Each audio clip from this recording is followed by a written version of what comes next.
Coucou frères et sœurs. Bon, alors moi, ce que je constate, c'est que en fait, beaucoup de gens, de frères et de sœurs en Christ, ont peur du nouvel ordre mondial. Je tiens à leur dire qu'il faut pas avoir peur du nouvel ordre mondial. Il faut pas avoir peur de tout ça. Pas parce que oui, vous êtes des enfants de Dieu, Dieu vous protège, quoi qu'il arrive. Il faut savoir qu'il y aura des martyrs et que chaque martyr est le choix de Dieu. C'est pas que la personne elle se fera tuer par hasard. C'est que c'est Dieu qui aura choisi euh, tel ou tel sera martyr depuis le commencement des temps. Je sais pas, par exemple, toi qui m'écoutes, peut-être Dieu a décrété que tu seras un martyr. Et c'est ta destinée. T'as pas le choix. C'est comme ça. C'est Dieu qui décide. Les gens ne se font pas égorger et tuer pour la parole de Dieu par hasard. Ils le sont parce que Dieu l'a décidé. Donc, le nouvel ordre mondial est voulu de Dieu, puisque on voit très bien dans l'Apocalypse de Jean que il prédit tout ça. Il ouvre les livres scellés, etc. Il mange même des livres et pour raconter ce qui se passe, et il dénonce ce qu'il voit.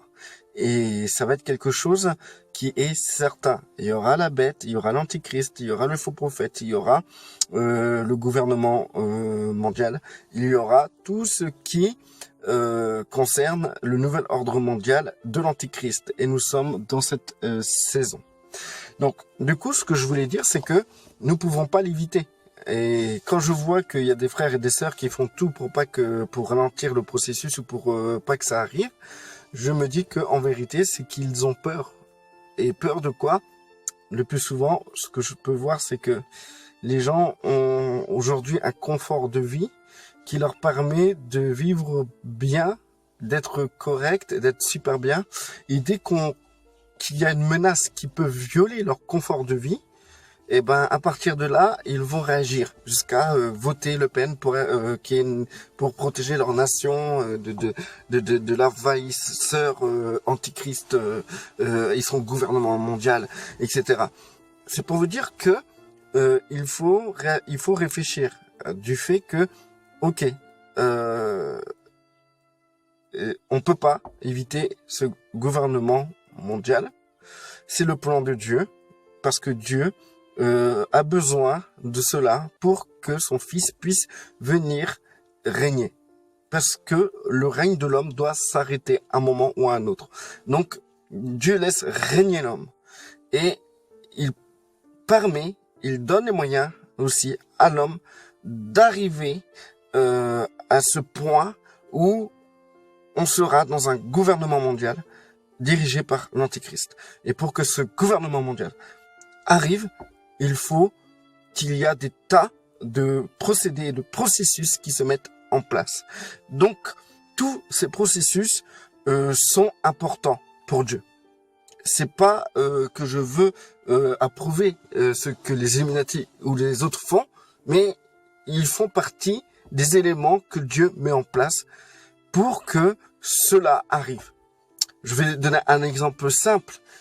Le fait que dans les 12 apôtres, il y a eu Judas et le Seigneur, quand il a prié son Père, il a dit merci Seigneur, tout ce que tu m'as donné, je ne les ai pas perdus, sauf le fils de la perdition. Et Dieu lui-même, dans le plan de la rédemption et du sacrifice du Christ, il a prévu ce maillon qui est Judas. C'est comme ça. Pourquoi Dieu a permis qu'il y ait Judas? Ne dites pas que Christ ne savait pas que Judas allait le trahir dès le moment où il a choisi. Il le savait très bien. Il a même prédit en avance que parmi eux, il y a un démon.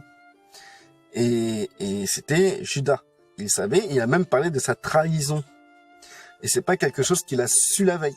C'est quelque chose qu'il le savait avant de choisir les 12 apôtres. Car le Seigneur fait la volonté de Dieu. C'est pas le Seigneur qui a décidé, tiens, je vais choisir Judas, il va me trahir. Non, je vais choisir Judas, c'est un bon gars, et j'espère qu'il va rester fidèle. Non, il a choisi Judas pour sa trahison. Pour sa future trahison. C'est la destinée, c'est comme ça. Premier martyr. Vous allez me dire, oui, mais Olivier, tu racontes n'importe quoi. C'est pas Dieu qui décide que quelqu'un se fait martyriser. Je vais vous lire un passage de la Bible, c'est dans Apocalypse. Excusez-moi, c'est la Choraki parce que j'avais que ça dans ma voiture. Donc, c'est dans le 5e psaume. Alors, Apocalypse 6, à partir du verset 9. Alors, quand il ouvre le 5e psaume, je vois sous l'autel les êtres égorgés à cause du logos d'Élohim, donc la parole de Dieu. Et à cause du témoignage qu'ils avaient.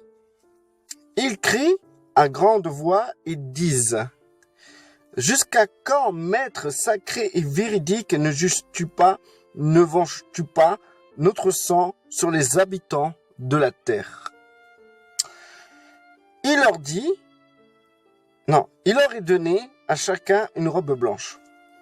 Il leur dit de se reposer un petit temps, jusqu'à ce que soit au complet. C'est-à-dire que quand tu dis que quelque chose est complet, c'est qu'il y a un début et qu'il y a une fin. Quand par exemple, on doit mettre 5 graines dans un pot, pour que le pot soit complet, il faut qu'il y ait les 5 graines. S'il y en a 4, le pot n'est pas complet. Donc c'est-à-dire que quand on parle d'une chose qui est complète, c'est que le nombre qu'il faut pour que cette chose soit complète soit rempli. S'il manque une personne, c'est pas complet. Donc, je termine jusqu'à ce que soient au complet leurs co-serviteurs et leurs frères, ceux qui vont être tués comme eux aussi.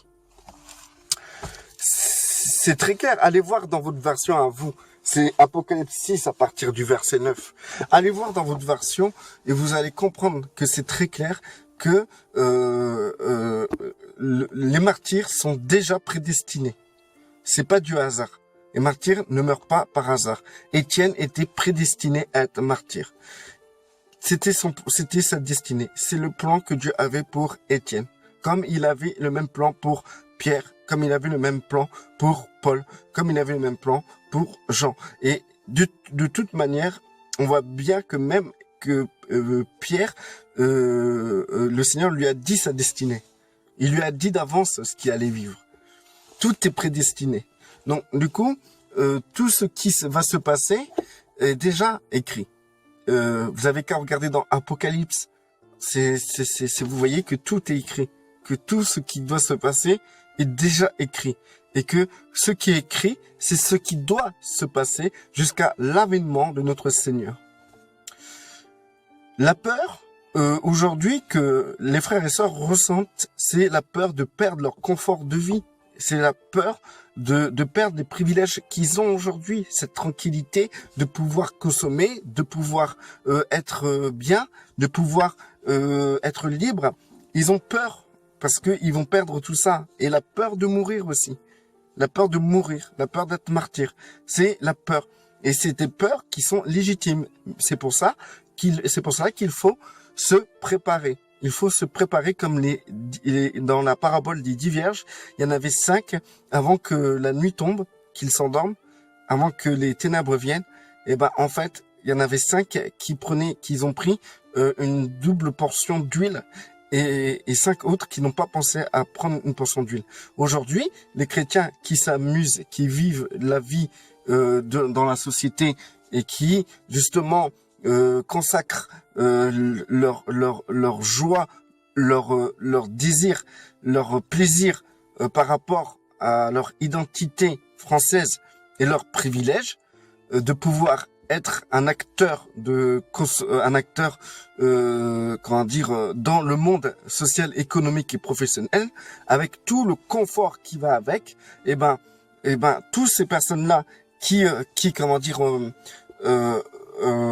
vivent dans cet état d'esprit-là, et ben en fait se retrouveront un jour ou l'autre confrontés à cette réalité du nouvel ordre mondial. Et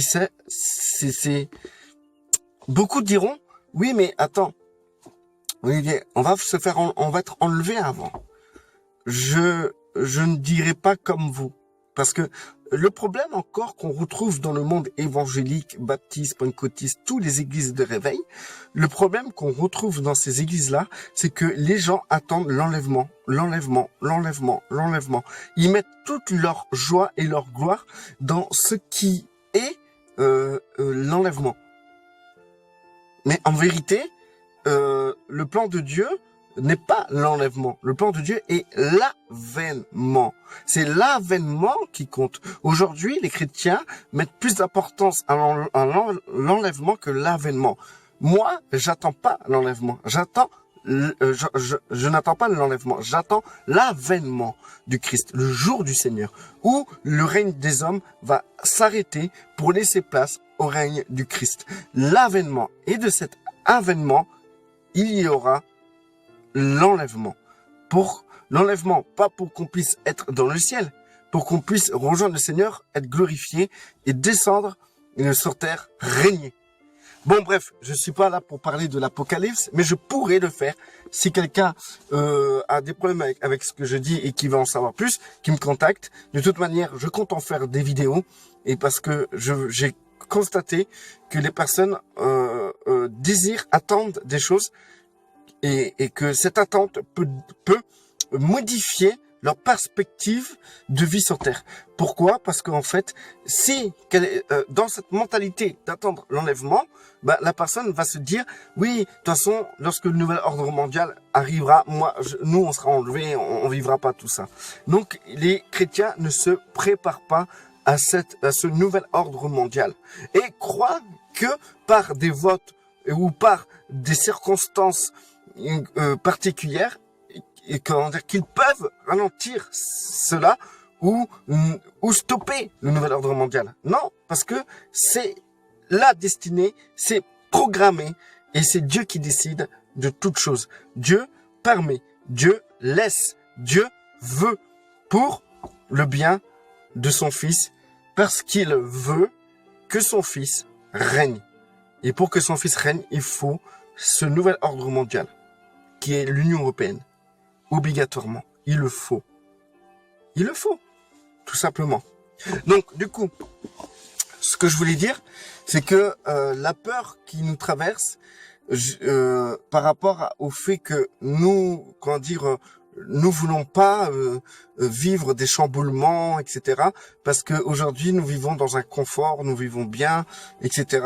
C'est aussi créer un comportement qui vous éloigne de la réalité du Christ. Tout simplement. Il faut prendre conscience que vous allez vous prendre le nouvel ordre mondial en pleine figure. Et vous n'avez pas le choix, c'est comme ça. Vous pourrez voter pour qui vous voulez. Le nouvel ordre mondial arrivera quand cela doit arriver. Et personne ne peut empêcher cela. Personne. Donc, c'est pour ça que je tiens à vous parler. Je ne suis pas franc-maçon, je le dis d'avance, parce que beaucoup diront, ah, lui, il est franc-maçon, il veut le nouvel ordre mondial. Non, je suis simplement scripturaire. Vous allez me dire pour l'enlèvement et l'avènement, attendez, si vous voulez, je peux vous lire juste un passage connu dans 2 Thessaloniciens. Hein. Mais c'est avec un Shoraki, alors je sais pas comment ça va donner avec un Shoraki. Donc, vous pouvez voir par vous-même, prenez une Bible et tout, appuyez sur pause. Donc, dans 2 Thessaloniciens, chapitre 2, verset 1, à partir du verset 1, nous vous demandons, frères, pour l'avènement de notre Adon Yeshua, le Messie, et de notre rassemblement auprès de lui. Donc, là, on parle bien de l'avènement et du rassemblement, de notre rassemblement auprès de lui. Donc, l'avènement d'abord, et ensuite, le rassemblement auprès de lui. De ne pas être vite ébranlé hors de l'intelligence, ni d'être effrayé à cause d'un souffle, d'un discours ou d'une lettre venue de nous, comme si le jour de l'Adon était déjà arrivé. L'avènement, c'est le jour de l'Adon, quand l'Adon viendra régner, quand le Seigneur viendra régner, et c'est là que l'enlèvement arrivera. Que personne ne vous abuse d'aucune manière, car l'apostasie doit venir d'abord. Donc le nouvel ordre mondial doit arriver d'abord. Et et se découvrir l'homme sans Torah, le fils de la destruction, l'antéchrist, l'adversaire exalté contre tout ce qui a nom d'Élohim ou est vénéré de manière à s'asseoir lui-même dans le sanctuaire du Elohim. Bref, vous pouvez constater que même ça, vous pouvez pas l'éviter, car ça doit arriver. Si ça n'arrive pas, si vous voulez pas que ça arrive, il n'y aura pas d'avènement ni de rassemblement auprès de notre Seigneur. Et vous pouvez lire dans 1 Thessaloniciens 4 aussi, j'aurais pas le temps de vous le lire, mais quoi qu'il arrive, vous pouvez lire dans 1 Thessaloniciens 4 que on parle d'avènement et ensuite de l'enlèvement. D'abord, le Seigneur doit venir et lorsqu'il viendra, c'est là que on sera enlevé. Mais quand le Seigneur viendra, ça veut dire que le Seigneur mettra fin. C'est la fin du règne de l'homme. Parce que c'est le jour du Seigneur. Et ce jour est un jour de gloire et de paix. Et c'est marqué, lisez dans la 7e trompette. Dans la 7e trompette, c'est marqué que justement, les nations sont remises à notre Seigneur. La 7e trompette, la 7e qui est la dernière d'après 1 Corinthiens 15. Lisez dans versets 54 ou 52 où Paul parle de la dernière trompette qui est la 7e trompette. Lisez tout ça. Restez bénis. N'ayez pas peur. Cela doit arriver.